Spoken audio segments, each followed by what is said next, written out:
आइए दोस्तों, मैं प्यार भरा नमस्कार करता हूं। दोस्तों, मैं आपसे बोलता हूं कि इस वीडियो को अधूरा मत छोड़ना, क्योंकि आज हम जानने वाले हैं।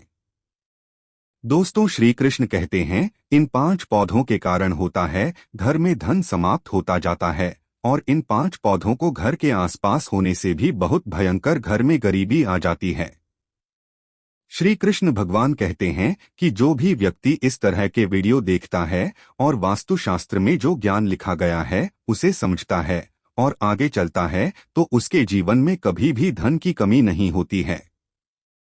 अभी यहाँ पर कुछ लोग ऐसे भी होंगे जो वीडियो आधा अधूरा छोड़ देंगे, और यह बात मुझे आपको बताने की जरूरत नहीं है कि आधा अधूरा ज्ञान बहुत हानिकारक होता है। और दोस्तों, यह 5 पौधे जो धन का नाश करते हैं, और दोस्तों यह बात जानना हमारे लिए बहुत जरूरी है। इसलिए बोल रहा हूं कि वीडियो पूरा देखना। दोस्तों, भगवान श्री कृष्ण वास्तुशास्त्र का विशिष्ट ज्ञान रखते थे। उन्होंने समय समय पर धर्मराज युधिष्ठिर को वास्तुशास्त्र का ज्ञान दिया। यह ज्ञान समस्त मानव जाति के लिए अत्यंत महत्वपूर्ण और कल्याणकारी है। श्री कृष्णा ने 5 ऐसे पेड़ पौधों के बारे में बताया है जिनका भवन की सीमा में होना दुख एवं दरिद्रता लेकर आता है। यह वृक्ष घर के सामने होने से उस घर में निवास करने वाले लोगों की कभी उन्नति नहीं होती है। उन्हें हमेशा पराजय और निराशा का ही सामना करना पड़ता है। दोस्तों, वास्तुशास्त्र के अनुसार वृक्ष तथा पौधे हमारे भवन की सुंदरता को बढ़ाते अवश्य हैं। साथ ही यह वातावरण को शुद्ध रखते हैं। वृक्षों से सकारात्मक ऊर्जा का संचार होता है, जो हमारे जीवन के लिए अत्यंत आवश्यक होती है। वृक्ष नकारात्मकता को कम करके वातावरण को अधिक सकारात्मक बनाने का कार्य करते हैं। घर के सामने शुभ पेड़ पौधे लगाने से घर में बरकत आती है। साथ ही यह पेड़ पौधे कई प्रकार के वास्तु दोषों को नष्ट करते हैं। घर के आंगन में खड़े वृक्ष देवताओं के समान हमारे घर की रक्षा करते हैं। इसीलिए हमारे पुराणों और शास्त्रों में भवन की सीमा में कुछ शुभ वृक्षों का रोपण करने की सलाह दी गई है।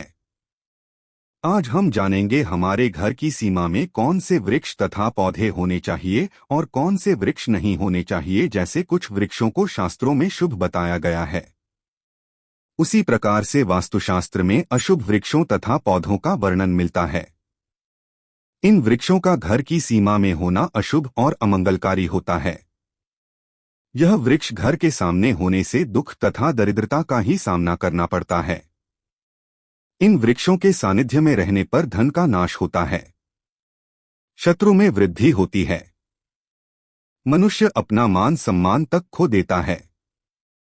इसलिए यदि आपने भी जाने अनजाने में अपने घर के आंगन में अथवा घर के अंदर ऐसे वृक्ष तथा पौधे लगाए हैं, तो बिना देरी किए उन्हें तुरंत हटा देना चाहिए। सबसे पहली बात है, घर के मुख्य द्वार को हमेशा ही लताओं से, फूलों और पौधे से सजाकर रखना चाहिए। दोस्तों, वीडियो में आगे बढ़ने से पहले आपसे अनुरोध है कि हमारी प्रस्तुति आपको पसंद आती है तो वीडियो को अभी लाइक कर चैनल को सब्सक्राइब कर ले। अब वीडियो को आगे बढ़ाते हैं। दोस्तों, सबसे पहली बात है, घर के मुख्य द्वार को हमेशा ही लताओं से, फूलों और पौधे से सजाकर रखना चाहिए।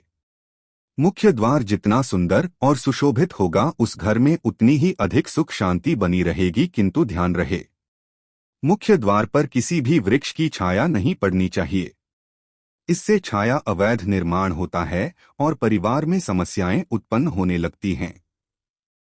दूसरी बात है, भवन के आग्नेय कोण में और नैऋत्य कोण में किसी भी प्रकार के वृक्षों को लगाना शुभ माना नहीं जाता।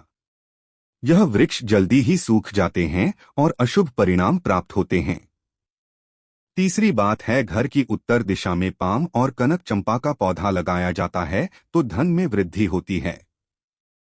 चौथी बात है, यदि घर का मुखिया व्यापार करता है तो उसे घर की सीमा में नीम और बेल के वृक्ष का रोपण करके उनका पालन पोषण करना चाहिए।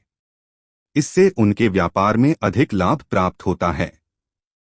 पांचवी बात है, भवन के परिसर में कहीं भी ऊपर की तरफ जाने वाली लता बहुत ही शुभ परिणाम देती है। किंतु अगर लताओं ऊपर से नीचे की तरफ आती है तो अधोगति होती है और दुख भोगने पड़ते हैं। यदि इस स्थान पर कोई मनी प्लांट हो तो और भी अधिक शुभ फल मिलते हैं। छठी बात है, केले का पेड़ भवन के लिए बहुत ही अधिक शुभ माना जाता है, लेकिन इसे घर के पीछे लगाना चाहिए। यदि इसे घर के सामने लगाना हो तो तुलसी के पौधे के पास लगा सकते हैं। तुलसी के पास केले का पेड़ हो तो धन संपत्ति में अकस्मात ही वृद्धि होती है, क्यों केले के पेड़ में भगवान विष्णु निवास करते हैं और तुलसी में माता लक्ष्मी का वास माना जाता है। आइए अब जानते हैं कौन से पेड़ पौधे घर में लगाना अशुभ होता है। सबसे पहले बात कर लेते हैं कांटेदार पौधों की। दोस्तों, आपको घर में कभी भी कांटेदार पौधे नहीं लगानी चाहिए, क्योंकि कांटेदार पौधे हमारे वास्तु को प्रभावित करते ही हैं। साथ ही इस तरह के पौधे घर के छोटे बच्चों को भी नुकसान पहुंचा सकते हैं। साथ ही इस तरह के पौधे घर के छोटे बच्चों को भी नुकसान पहुंचा सकते हैं।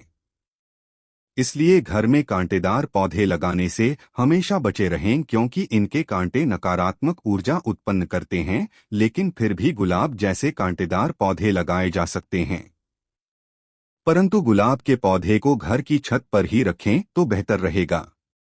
इसी के साथ अगर धार्मिक दृष्टि से भी देखा जाए तो भी कांटेदार पौधों को घर में लगाने से परिवार में लड़ाई झगड़े बढ़ जाते हैं, और इतना ही नहीं, इससे घर का वातावरण भी खराब होने लगता है।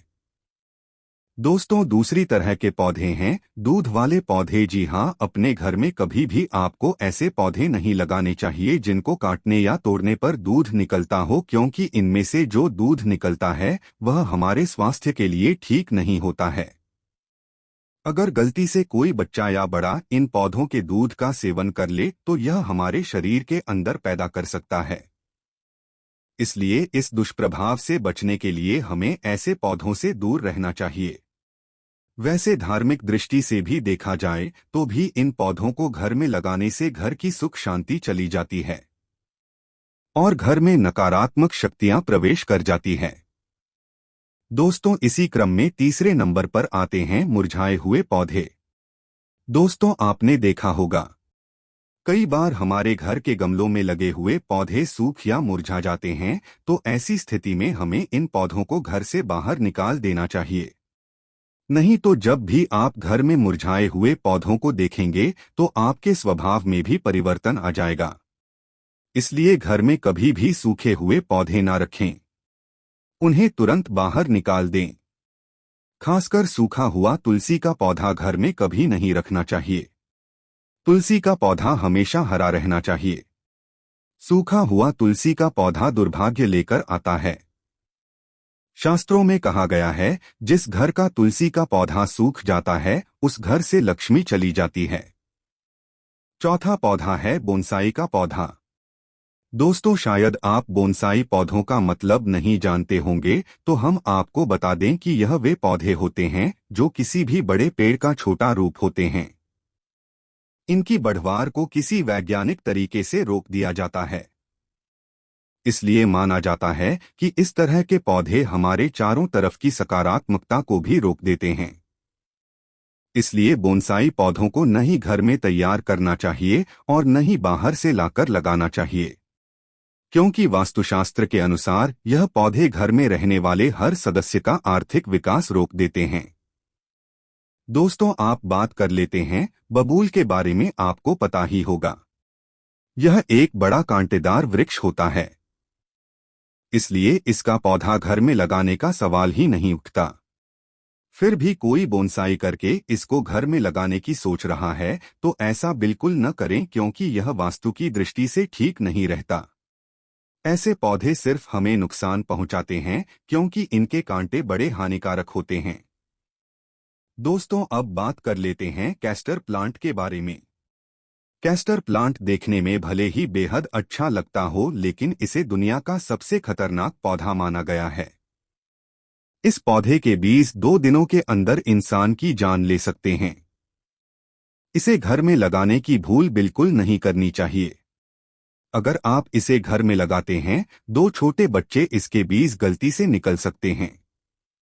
इस पौधे को घर में ही नहीं बल्कि घर के आसपास भी नहीं रखना चाहिए। अगर आसपास यह पौधा हो तो तुरंत इसे उखाड़कर फेंक दें। दोस्तों अब बात कर लेते हैं बेर के पौधे के बारे में। कहा जाता है कि फलों में गिने जाने वाले बेर को खाने के पौधे हमारे चारों तरफ की सकारात्मकता को भी रोक देते हैं। इसलिए बोनसाई पौधों को न ही घर में तैयार करना चाहिए और न ही बाहर से लाकर लगाना चाहिए, क्योंकि वास्तुशास्त्र के अनुसार यह पौधे घर में रहने वाले हर सदस्य का आर्थिक विकास रोक देते हैं। दोस्तों आप बात कर लेते हैं बबूल के बारे में। आपको पता ही होगा, यह एक बड़ा कांटेदार वृक्ष होता है, इसलिए इसका पौधा घर में लगाने का सवाल ही नहीं उठता। फिर भी कोई बोनसाई करके इसको घर में लगाने की सोच रहा है तो ऐसा बिल्कुल न करें, क्योंकि यह वास्तु की दृष्टि से ठीक नहीं रहता। ऐसे पौधे सिर्फ हमें नुकसान पहुंचाते हैं, क्योंकि इनके कांटे बड़े हानिकारक होते हैं। दोस्तों आप बात कर लेते हैं कैस्टर प्लांट के बारे में। कैस्टर प्लांट देखने में भले ही बेहद अच्छा लगता हो, लेकिन इसे दुनिया का सबसे खतरनाक पौधा माना गया है। इस पौधे के बीज 2 दिनों के अंदर इंसान की जान ले सकते हैं। इसे घर में लगाने की भूल बिल्कुल नहीं करनी चाहिए। अगर आप इसे घर में लगाते हैं तो छोटे बच्चे इसके बीज गलती से निकल सकते हैं। इस पौधे को घर में ही नहीं बल्कि घर के आसपास भी नहीं रखना चाहिए। अगर आसपास यह पौधा हो तो तुरंत इसे उखाड़कर फेंक दें। दोस्तों अब बात कर लेते हैं बेर के पौधे के बारे में। कहा जाता है कि फलों में गिने जाने वाले बेर को खाने के माना जाता है कि फलों में गिने जाने वाले बेर को खाने के लिए लोग इसे अपने घर में भी लेते हैं, लेकिन यह गलत है। कहते हैं इसे लगाने से घर में नकारात्मक शक्तियां आ जाती हैं। केवल इतना ही नहीं, धार्मिक दृष्टि से भी अगर देखा जाए तो बेर के पौधे के घर में होने से आर्थिक समस्या बढ़ने के साथ ही धन की हानि भी होने लगती है। इस कारण से इसे घर में नहीं लगाना चाहिए। दोस्तों आप बात कर लेते हैं घरों में सबसे ज्यादा लगाए जाने वाले पौधे मनी प्लांट में। दोस्तों अगर आप अपने घर में तरक्की चाहते हैं तो घर के मुख्य द्वार पर आपको मनी प्लांट ऐसा करने से आपको नौकरी और व्यापार में तरक्की मिलेगी। परंतु मनी प्लांट के पौधे को लगाने के दौरान इस बात का अवश्य ध्यान रखें कि इसकी लंबाई दीवार से अधिक न हो जाए। इससे आपके जीवन में परेशानियां आनी शुरू हो सकती है। मनी प्लांट का पौधा कभी खरीदकर नहीं लाना चाहिए, बल्कि इसे दूसरे स्थान से छुड़ाकर लाना चाहिए, तभी इसका शुभ फल प्राप्त होता है। अब बात करते हैं पपीते के पेड़ के बारे में। वास्तुशास्त्र के अनुसार घर में कभी भी पपीते का पेड़ नहीं लगाना चाहिए। यह पेड़ घर के लिए बहुत ही अशुभ होता है। अगर यह पौधा अपने आप उग जाए तो इसे तुरंत उखाड़ना चाहिए। जब फल खत्म हो जाए तो उसके बाद इसे उखाड़कर फेंकना चाहिए। अगर पीपल का वृक्ष भवन की पूर्व दिशा में होता है तो घर में निर्धनता व्याप्त हो सकती है। वट वृक्ष घर की पश्चिम दिशा में हो तो घर में शोक का काल चिरकाल तक रहता है। दक्षिण दिशा में तुलसी का पौधा हो तो संतान को पीड़ा सहन करनी पड़ती है। किसी भी मृत वृक्ष की छाया घर पर पड़ती है तो यह मृत्यु सूचक होता है।